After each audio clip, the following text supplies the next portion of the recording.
King James Version. Genesis chapter 2. Verse 1. Thus the heavens and the earth were finished and all the host of them. Verse 2.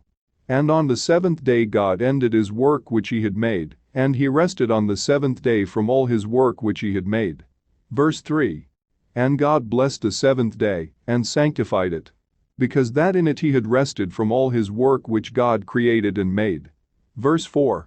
These are the generations of the heavens and of the earth when they were created, in the day that the Lord God made the earth and the heavens. Verse 5. And every plant of the field before it was in the earth, and every herb of the field before it grew. For the Lord God had not caused it to rain upon the earth, and there was not a man to till the ground. Verse 6. But there went up a mist from the earth, and watered the whole face of the ground. Verse 7. And the Lord God formed man of the dust of the ground, and breathed into his nostrils the breath of life, and man became a living soul. Verse 8. And the Lord God planted a garden eastward in Eden, and there he put the man whom he had formed. Verse 9. And out of the ground made the Lord God to grow every tree that is pleasant to the sight, and good for food, the tree of life also in the midst of the garden, and the tree of knowledge of good and evil. Verse 10. And a river went out of Eden to water the garden, and from thence it was parted, and became into four heads. Verse 11. The name of the first is Pison.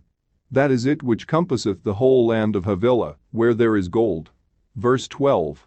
And the gold of that land is good. There is bdellium and the onyx stone. Verse 13. And the name of the second river is Gihon. The same is it that compasseth the whole land of Ethiopia. Verse 14. And the name of the third river is Hiddekel. That is it which goeth toward the east of Assyria. And the fourth river is Euphrates. Verse 15. And the Lord God took the man, and put him into the garden of Eden to dress it and to keep it. Verse 16. And the Lord God commanded the man, saying, Of every tree of the garden thou mayest freely eat. Verse 17. But of the tree of the knowledge of good and evil thou shalt not eat of it, for in the day that thou eatest thereof thou shalt surely die. Verse 18. And the Lord God said, It is not good that the man should be alone, I will make him an help meet for him. Verse 19. And out of the ground the Lord God formed every beast of the field, and every fowl of the air, and brought them unto Adam to see what he would call them. And whatsoever Adam called every living creature, that was the name thereof. Verse 20.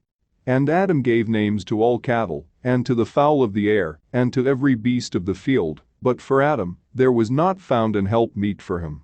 Verse 21.